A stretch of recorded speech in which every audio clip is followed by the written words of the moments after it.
Bien, ¿sabéis que estamos estudiando? Segunda de Corintios, que es una epístola que así como Primera de Corintios es más estudiada, pues Segunda de Corintios quizá es un poquito más desconocida, ¿no? Segunda de Corintios. No vamos a repasar ahora todo lo que hemos estudiado, porque es mucho y muy interesante, pero hoy vamos a un texto que es un súper concentrado. Eh, Son 5 versículos, lo que me gustaría que intentáramos abordar. Quizá podríamos solo hacer uno y tendríamos más que suficiente, pero vamos a intentar hacer 5 versículos. Los versículos se encuentran en el capítulo 5, Segunda de Corintios 5, del 18 al 21.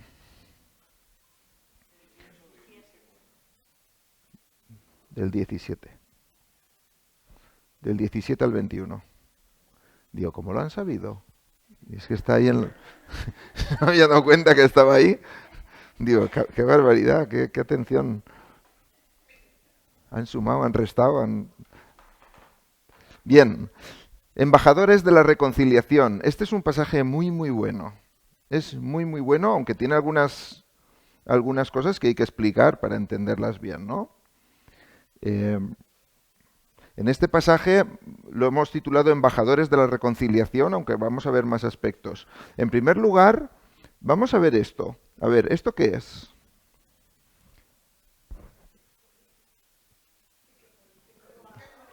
Los 130 embajadores españoles en el mundo, más el presidente y los ministros, ¿no?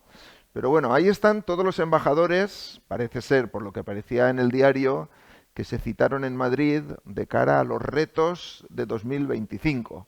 Embajadores, a los que usáis el móvil, ¿podéis decirme lo que es un embajador? Así, ahora podéis usar el móvil. ¿Eh? Un representante. ¿Qué más? En el cuerpo diplomático es el rango superior del cuerpo diplomático que representa un Estado frente a otros Estados, ¿no?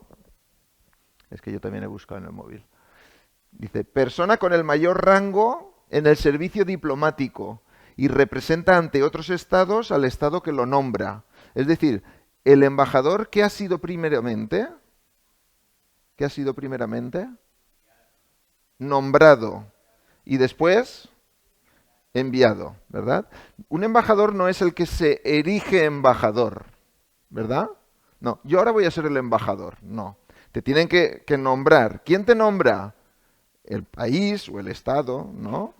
O, digamos, podría ser de una empresa, ¿no? Si es de una empresa sería conocido como el representante, ¿no? Es alguien que representa el qué? Los intereses de esa empresa.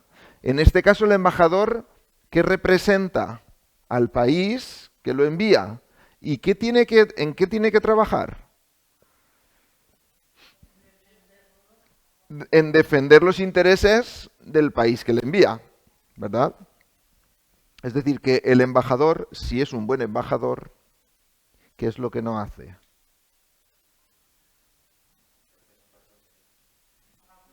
¿Eh? Ya sabemos el movimiento este de mano lo que significa, ¿no? Es decir, que lo que no hace es beneficiarse él a costa de a quien representa, ¿no? Sino que trata de beneficiar a quien representa, que es al país que representa, al Estado que representa. No, por eso digo, si es un buen embajador. Otros sinónimos de embajador sería emisario, mensajero o enviado. ¿Eh? Y si vamos a la palabra que va a aparecer aquí en el texto, de embajador, realmente lo que viene a decir es anciano. Pero anciano era una persona que se entendía de una madurez que podía representar a otros. ¿Eh? Por eso los ancianos, el concilio estaba formado por ancianos que eran los que representaban a Dios por un lado y al pueblo. ¿Eh? Entonces, en este texto de hoy vamos a ver cómo aparece la palabra embajadores. Dice, somos embajadores de Cristo. ¿eh? Y por otro lado, vamos a ver una palabra que se repite mucho, que está formada a partir del verbo reconciliar, que es un verbo que utilizáis mucho. No mucho, ¿verdad? ¿Lo has utilizado alguna vez? Se puede, claro. Para reconciliar, ¿qué hace falta? Primero y Elsa es muy acertada, ¿eh? En los términos lingüísticos es tremendamente acertada. Para que haya una reconciliación, primero tiene que haber una contienda, tiene que haber un conflicto, tiene que haber una disputa, tiene que haber un enfrentamiento, ¿verdad? Y después la reconciliación trata de arreglar, solucionar esa disputa, y para que eso se solucione tiene que haber que las dos partes, dos o más, podrían ser más, que las dos partes estén dispuestas a solucionarlo, ¿verdad? Si buscáis también en los móviles, reconciliar quiere decir volver a la amistad o a atraer y acordar los ánimos que estaban desunidos, es decir, aquellas cosas que nos separaban, trabajarlas para que estén otra vez unidas, ¿vale? Dice volver a una amistad, superar una enemistad, porque para haber reconciliación primero ha habido una enemistad, ¿no? Un distanciamiento. Restaurar la concordia y la armonía, o poner de acuerdo a personas que estaban desunidas o a ideas que estaban en conflicto. Superar la ruptura, el distanciamiento, el agravio o las heridas.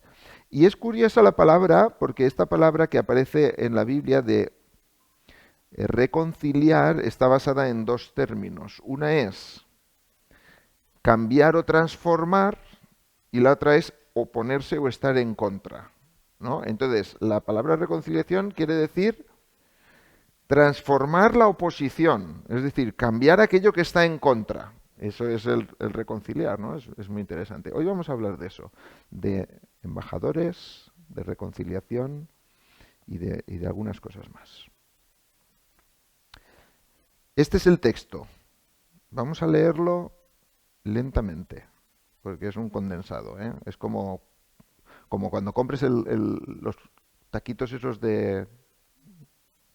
para hacer el caldo, ¿no? Que las pastillas, ¿no? Le echas una pastilla al agua y dices, sabe a pollo. Si le echan porque está muy concentrado, ¿verdad? Hay que diluirlo para comérselo, no te puedes comer la pastilla entera, ¿no?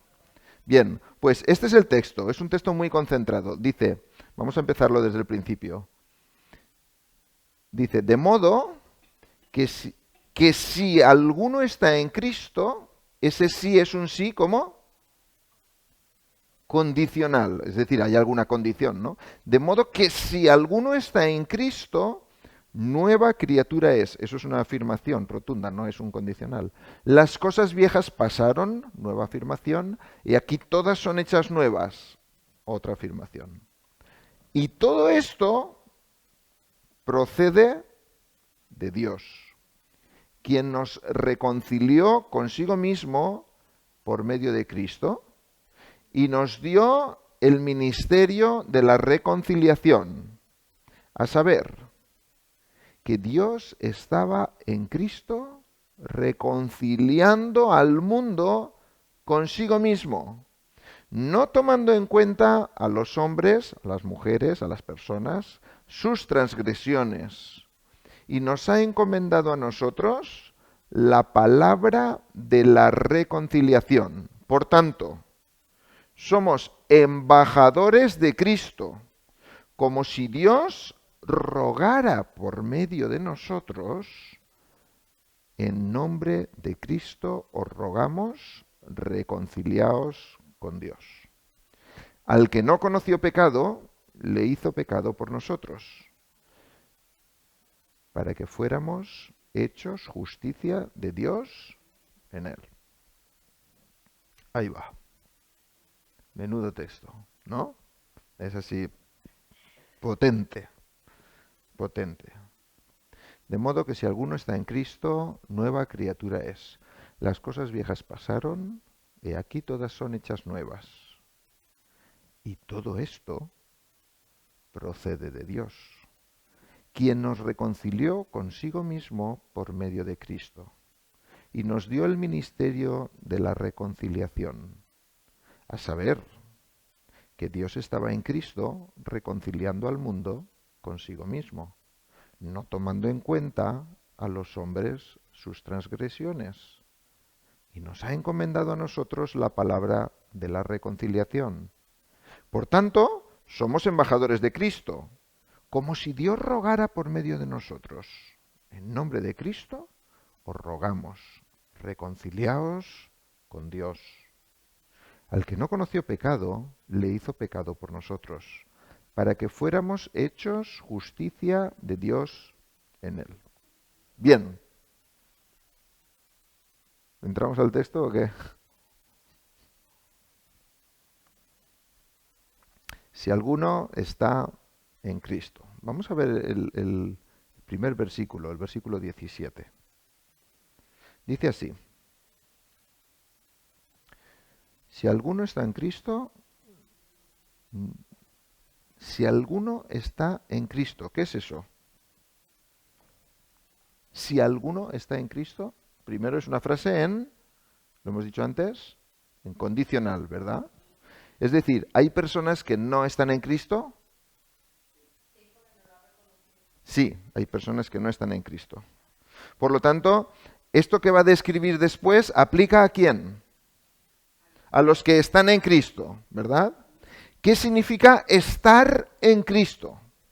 ¿Venir a la iglesia? No. ¿Denominarme creyente cristiano? No. ¿Haber nacido con padres cristianos? Tampoco. Entonces, ¿qué significa estar en Cristo? Es una buena pregunta, ¿eh? Estar en Cristo. ¿Quiere decir que no pecas? Haber creído en Él. ¿Eso qué significa haber creído en Él? Haber puesto nuestra fe, nuestra confianza en Cristo, creyendo quién es y qué ha hecho, ¿no? ¿Quién es Cristo? El Hijo de Dios. ¿Y qué ha hecho? Ha muerto por nuestros pecados, ha resucitado de entre los muertos, ha ascendido al cielo.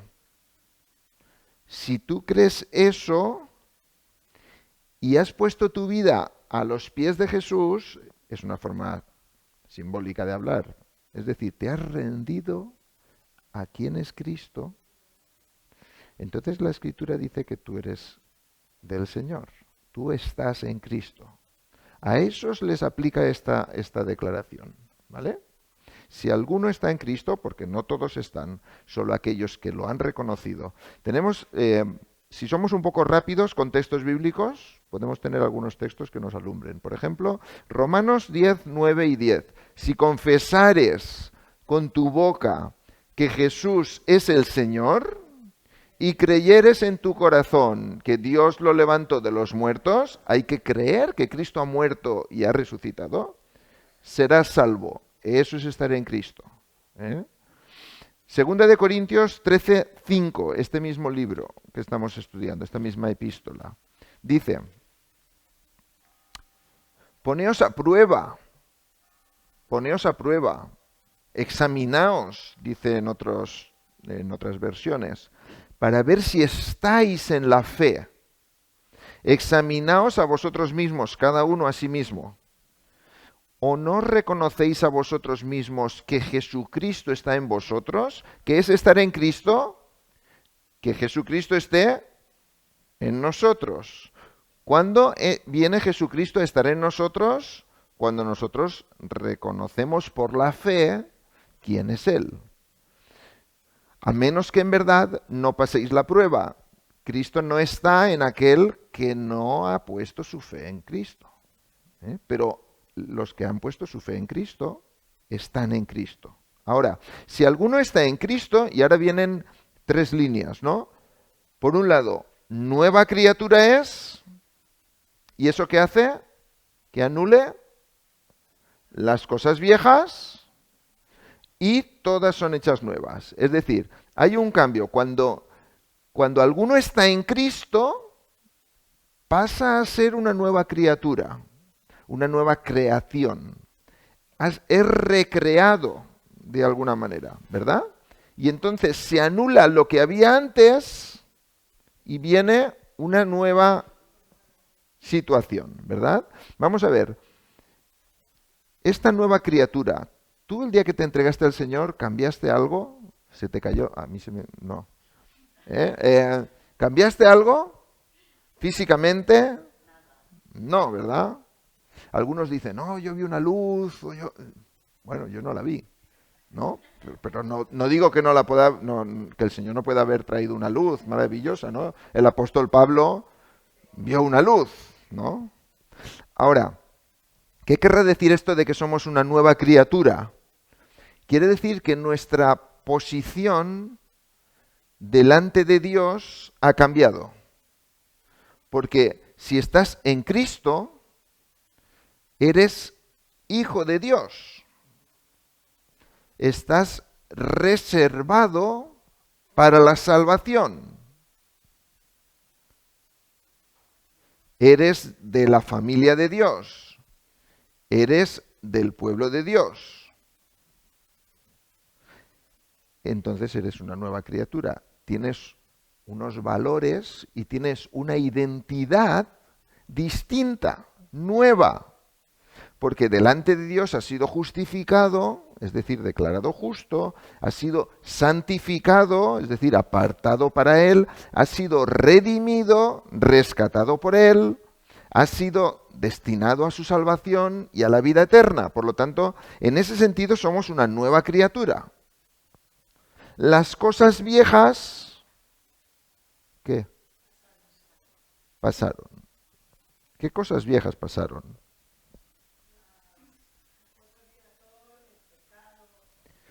Nuestra identidad de pecado, ¿no? Dice Efesios 2, dice, vosotros estabais muertos en vuestros delitos y pecados, pero en esta nueva criatura hemos pasado de muerte a vida, ¿no? Por lo tanto, esas cosas que nos aplicaban, esa muerte en delitos y pecados, ese juicio de Dios que iba a venir, la ira de Dios va a venir sobre aquellos que no reconocen a su Hijo, eso ha cambiado. Esas cosas viejas, esa esclavitud del pecado que estábamos obligados a vivir pecando porque no agradábamos a Dios, eso ha muerto, ¿verdad?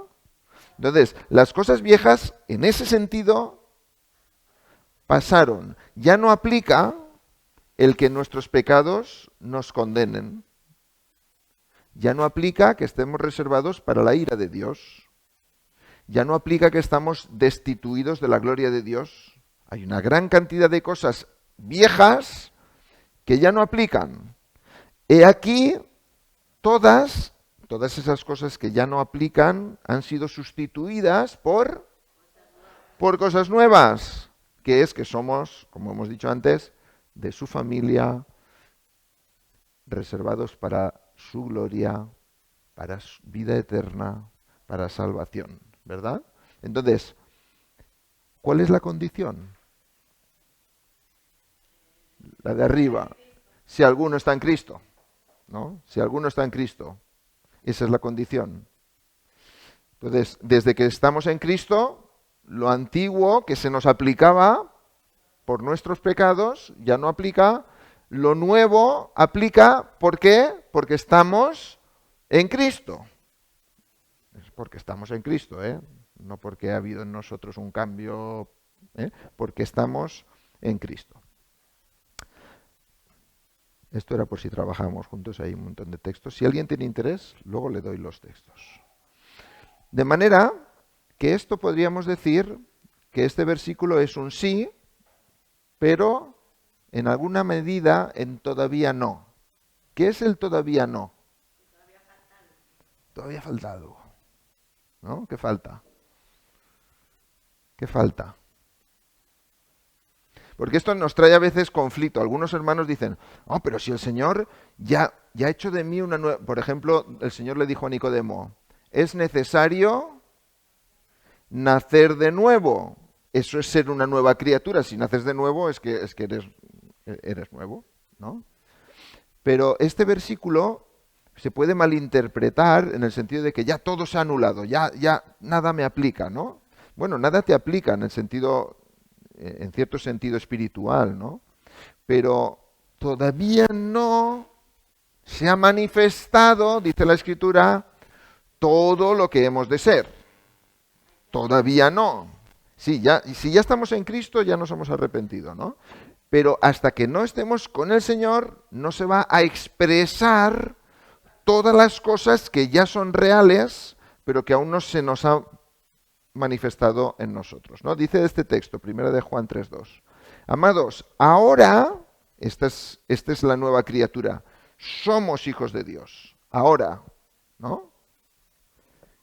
Ahora, pero aún no se ha manifestado lo que habremos de ser. Es decir, que lo que nosotros vemos ahora no es todo lo que es. Lo que es todavía mayor, ¿no?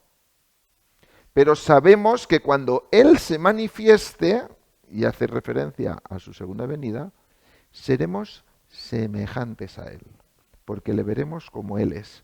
¿En qué medida seremos semejantes a Él? ¿Qué es lo que todavía no es, pero que va a ser?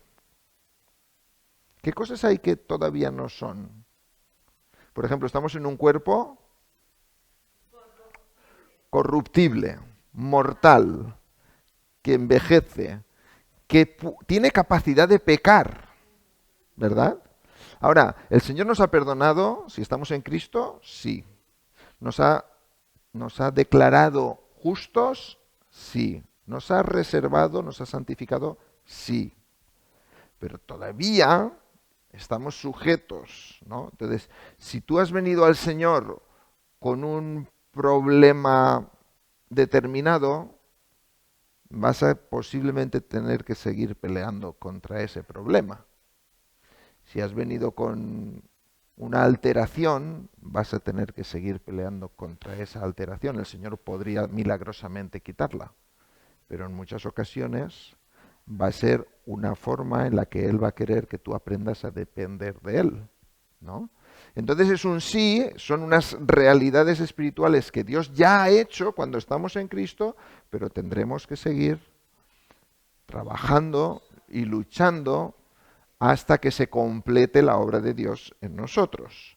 Por eso habitamos en un cuerpo débil, sujeto todavía a los efectos del pecado. Nos afecta el pecado, no solo el que podamos cometer, sino el que otros cometen.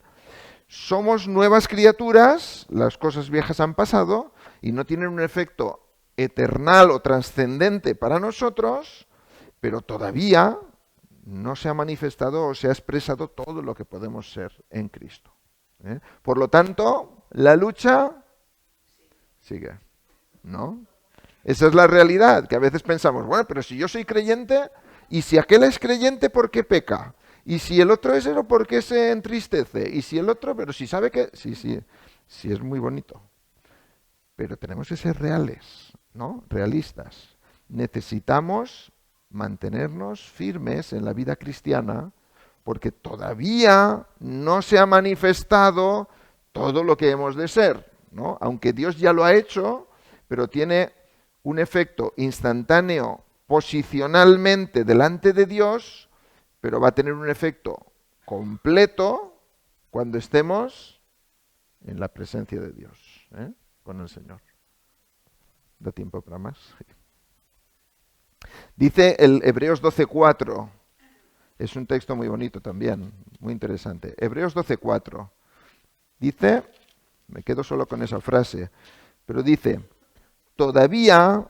Bueno, está diciendo, versículo 3, considerad a aquel que soportó tal hostilidad de pecadores contra sí mismo, Jesús, para que no os canséis ni os desaniméis en vuestro corazón, porque podemos cansarnos y desanimarnos, porque todavía en nuestra lucha contra el pecado. Mientras estemos en esta vida, ¿qué vamos a hacer? Luchar contra el pecado, ¿no? Sería un poco ingenuo por nuestra parte pensar que como ya me he convertido al Señor y ya tengo al Señor, ya estoy libre de todo, ¿no? Entonces ya puedo levitar y nada me afecta. No. Tenemos al Espíritu del Señor en nosotros, firmes en el Señor, podemos vencer el pecado, pero en nuestra debilidad humana a veces nos deslizamos u otros se deslizan y nos afectan a nosotros, ¿no? Entonces eso hemos de entenderlo. Seguimos en la lucha contra el pecado. Así que esto es una verdad. Si alguno está en Cristo, nueva criatura es. Las cosas viejas pasaron y aquí todas son hechas nuevas. Esto es una realidad en la presencia de Dios. Pero nosotros aquí tenemos que seguir en la lucha, mantenernos firmes en el Señor. ¿Vale? Ahora, esto es lo que Dios ha hecho en Cristo con nosotros.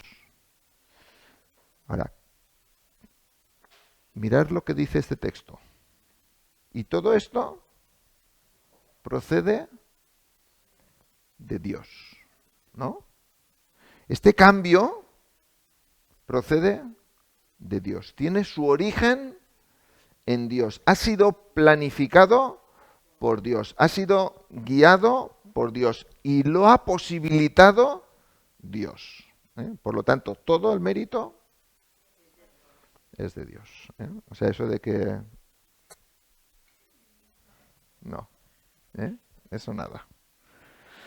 Es muy interesante. Esta es una frase bisagra. ¿Qué quiere decir? Que nos conecta con lo de arriba y con lo de abajo, ¿no? Todo esto procede de Dios. La Biblia dice que todas las cosas tienen su origen o tienen su fundamento o tienen su el porqué en Dios. Eso lo dice en este texto, Romanos 11:36. A ver, ¿alguien lo puede buscar?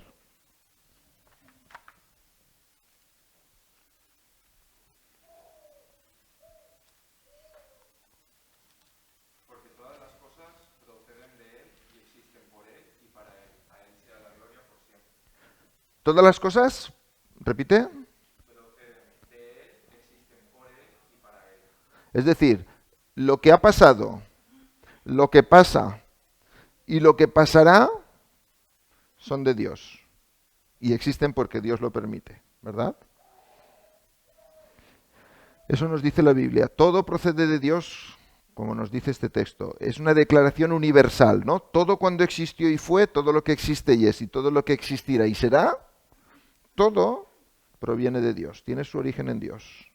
Ahora, en este pasaje concreto, ¿a qué se refiere todo esto procede de Dios? A lo que he dicho antes, ¿no? A lo anterior, ¿vale? Entonces, a lo anterior que lo va a conectar con lo posterior, porque lo anterior es qué ha hecho Dios y lo posterior es cómo lo ha hecho posible. ¿Qué ha hecho? Hacer de nosotros una nueva criatura. ¿Y cómo es posible que Dios haya hecho de nosotros pecadores una nueva criatura? Pues ahora luego nos va a decir el cómo ha hecho posible eso. Por medio del ministerio de la reconciliación a través de Cristo Jesús. De Cristo Jesús. Dios nos reconcilió por medio de Cristo. Ese es el cómo ha conseguido el qué.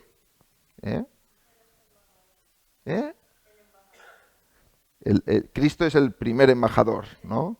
Y ahora luego somos los creyentes en Él, ¿no? Primero es Cristo, luego los demás. Ahí está, Dios actuando a través de Cristo para nuestra reconciliación. Es que Dios ha querido hacer de nosotros nuevas criaturas, pero había una objeción. Esa objeción se llama pecado. Y hay otra objeción basada en la naturaleza de Dios, y es que Dios es un Dios santo, justo, ¿no? Entonces, ¿cómo un Dios justo va a declarar justo al hombre injusto y no va a ser él mismo injusto declarándolo justo? Madre mía. ¿Eh? Madre mía. ¿Cómo va a ser que Dios va a hacer para, siendo justo y siendo el hombre injusto, declarar al hombre justo sin dejar de ser injusto? Ese es el cómo y ese es la clave de este pasaje, ¿no? A través de Cristo. A través de Cristo, ¿vale? Entonces, Dios, y ahora pongo las frases que hablan de Dios actuando, ¿no? Dios nos reconcilió consigo mismo, por lo tanto, ¿había qué? ¿Había qué? Si nos reconcilió, ¿qué es lo que había? Un conflicto, ¿no? Una separación. Si Dios nos reconcilió es que ha habido antes un conflicto.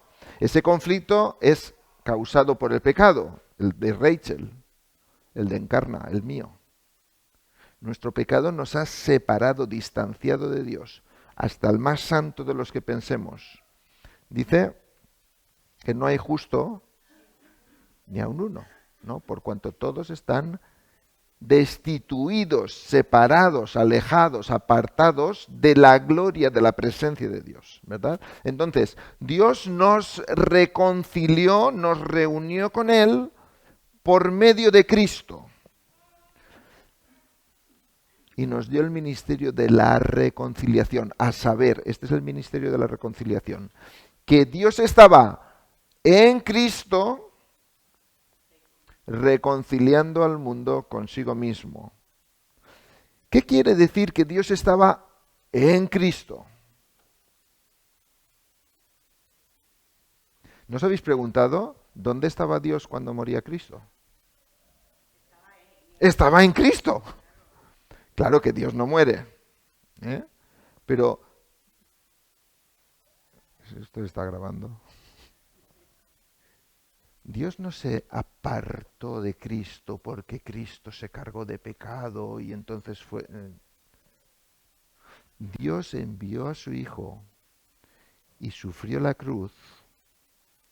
Y es verdad que el Hijo que dice, Dios mío, ¿por qué me has abandonado? ¿Por qué me has desamparado?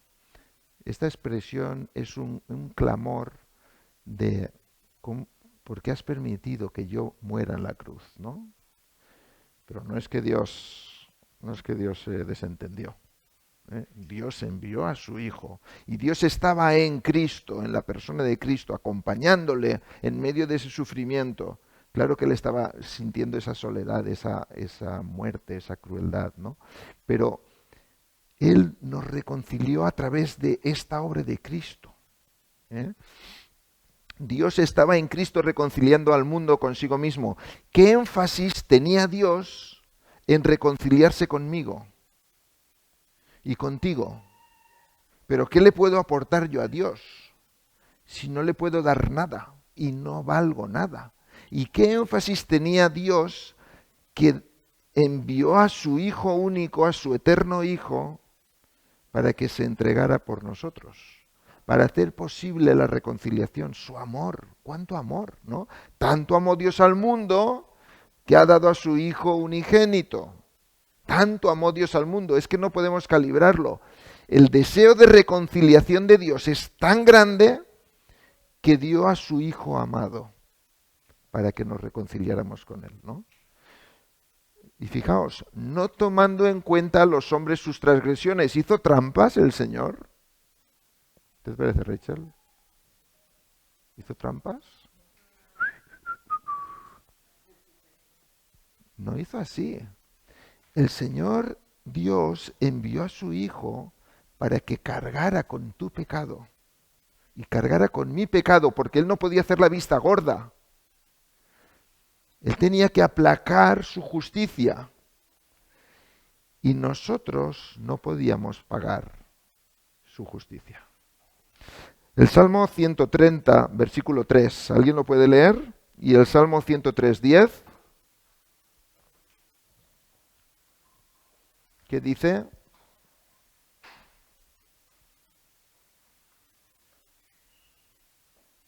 A ver. Eva, ¿lo tienes? Adelante. Vale, vale, adelante. Sí.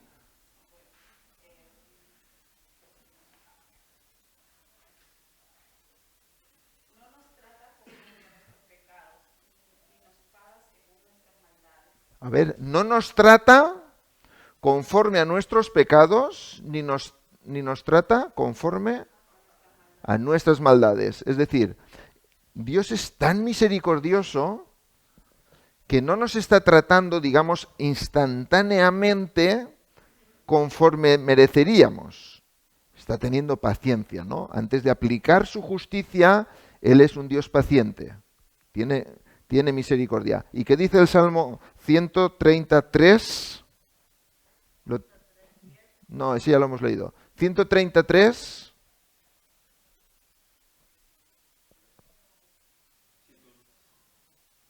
A ver, Betty, voz fuerte. Jehová dice, si miráis a los pecados, ¿quién, oh Señor, podrá mantenerse? Eso es. Si el Señor se fijara solamente en nuestras maldades, ¿quién se puede presentar delante de Dios? Nadie, absolutamente. Dios conoce profundamente nuestro ser y sabe que ante Él nadie puede presentarse por su maldad, ¿verdad? ¿Qué dice Romanos 3:25? Esto lo leo yo, que lo tengo aquí. Romanos 3:25 dice que Dios exhibió públicamente como propiciación por su sangre a Cristo a través de la fe, a fin de demostrar su justicia. Es decir, que Dios ha tenido que actuar en justicia, y para actuar en justicia, ¿qué ha hecho? Presentar a Jesucristo, porque en su tolerancia Dios pasó por alto los pecados cometidos anteriormente. Es decir, que nuestros pecados, como dice aquí, no los ha tenido en cuenta, porque ha tenido en cuenta el qué? El sacrificio sustitutivo de Cristo por nosotros. Entonces, no es que Dios ha hecho la vista gorda y nos ha pasado así como de refilón, ¿no? Pasa que no se dé cuenta nadie, ¿eh? No, es que Dios, sabiendo que no podíamos presentarnos en su presencia, decidió enviar a su Hijo y decidió llevarlo hasta la cruz para que Él cargara con nuestras culpas y muriera en nuestro lugar. Así es como Él no ha tomado en cuenta nuestras transgresiones. De manera que Dios quiere reconciliarnos y lo hace a través de Cristo Jesús. De Cristo Jesús. Y ahora es donde entramos nosotros, los embajadores, los representantes. Fijaos qué texto también de representantes vienen aquí. Dice, nosotros como embajadores de Cristo y de Dios, o de Dios y de Cristo. Dice así el texto, y nos dio el ministerio de la reconciliación, y nos ha encomendado a nosotros la palabra de la reconciliación. Por tanto, somos embajadores de Cristo, como si... Esta frase es terrible, ¿no? Esta es de desmontarte. Como si Dios rogara por medio de nosotros, en nombre de Cristo, os rogamos, reconciliaos con Dios. O sea, ¿cómo es el amor de Dios? Que ha enviado a su Hijo y ahora ruega que te vuelvas a Él, vuelva que te reconcilies con Él, vuelva que te rindas a Cristo, a la obra de Cristo, para reconciliarte con Él. ¿Te das cuenta? Como si Dios rogara por medio de nosotros. El apóstol Pablo, estando en Atenas, dice en el capítulo 17,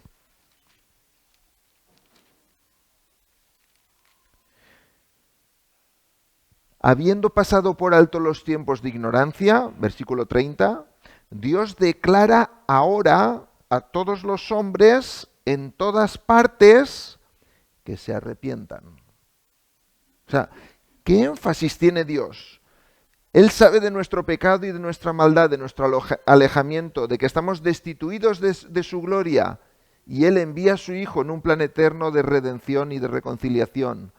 Y cuando el Hijo cumple su plan, nombra a personas que sean embajadores para alcanzar a todos, para llegar a todas las personas. Y dice a todos los hombres en todas partes que se arrepientan. Porque ha establecido un día en el cual juzgará al mundo en justicia.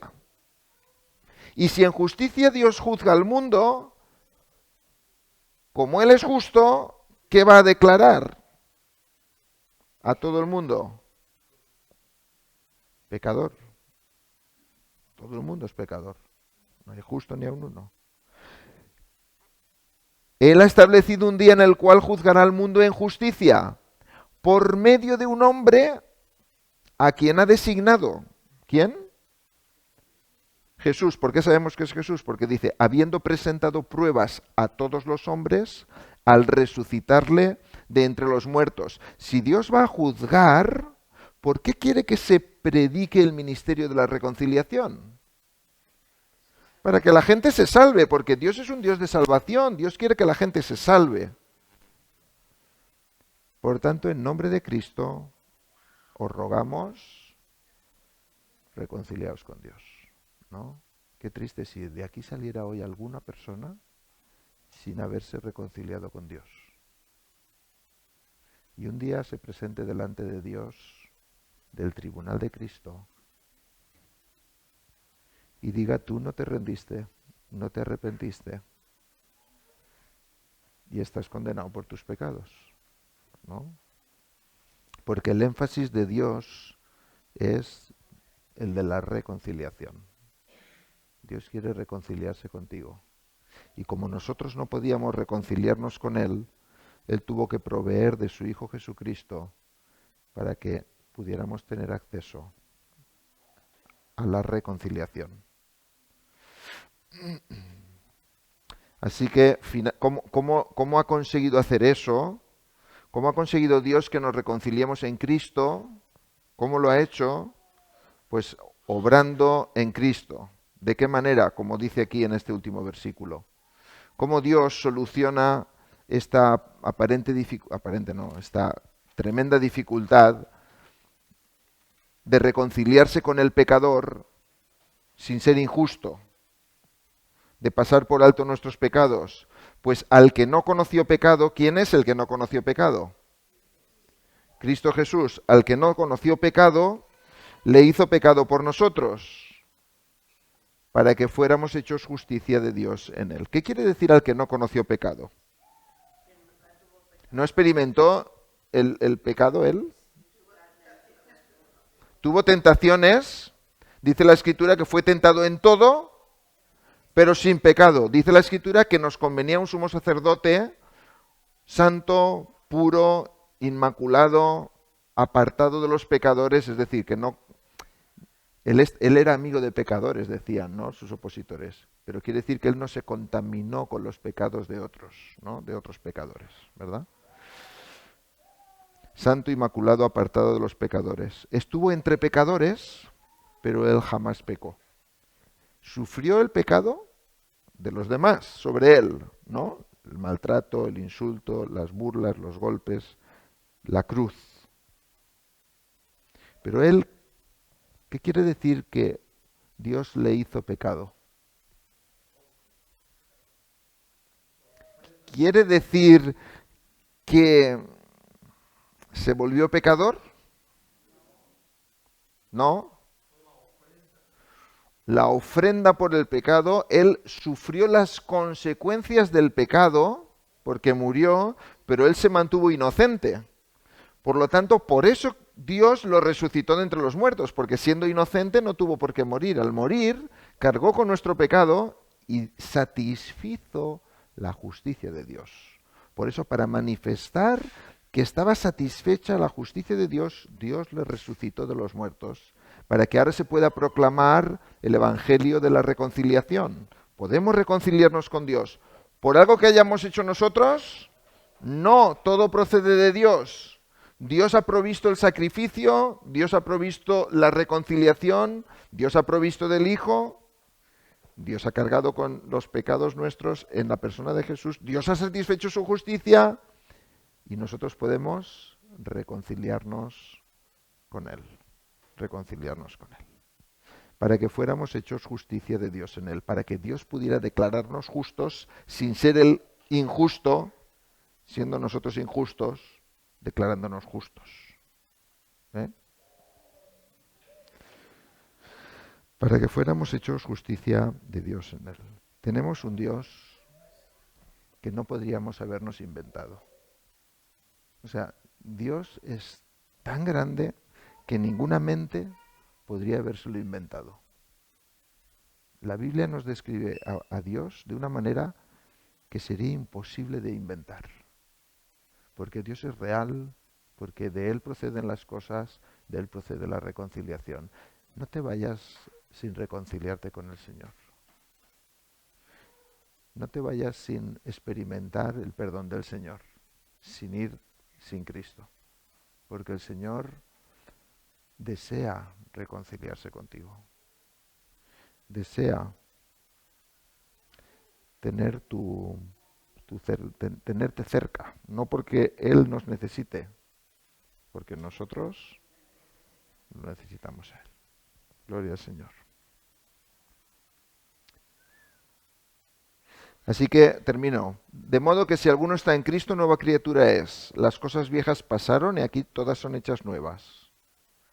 Y todo esto procede de Dios. Y aquí todo lo que Él ha hecho. Nos ha reconciliado en Cristo. Él ha diseñado el plan, Él ha enviado a su Hijo, Él ha decidido reconciliarnos, Él no ha tenido en cuenta nuestros pecados porque Cristo pagó por nuestros pecados y por lo tanto Él ahora nos ofrece reconciliación. Eso lo ha hecho además aplicando el castigo del pecado sobre su Hijo que cargó con Él por nosotros. De manera que esto procede de Dios. Por un lado, ¿qué es lo que Él ha hecho en nosotros? Hacer de nosotros nuevas criaturas. ¿Y cómo lo ha hecho? A través de su Hijo, ofreciéndonos la reconciliación. No lo olvidemos. Vamos a dar gracias al Señor. Señor, te damos gracias por tu palabra, que es una palabra tremenda. Señor, gracias porque tú eres un Dios de reconciliación. Señor, no merecíamos nada, no aportamos nada, pero tú has tenido a bien, por amor, enviar a tu Hijo, ofrecerlo en la cruz para redimirnos, para reconciliarnos contigo, para volvernos a ti. Señor, reconocemos que estamos muchas veces lejos de esta realidad, que muchas veces no vivimos conforme a personas que han sido rescatadas por ti. Señor, queremos cambiar, queremos vivir no solamente reconciliados contigo, sino anunciando este mensaje de reconciliación, este ministerio, esta palabra de reconciliación, para que otros muchos te puedan conocer, puedan experimentar la bendición, el gozo, la alegría de ser tus hijos. Señor, gracias porque tú lo haces posible. En el nombre de Jesús. Amén. Amén.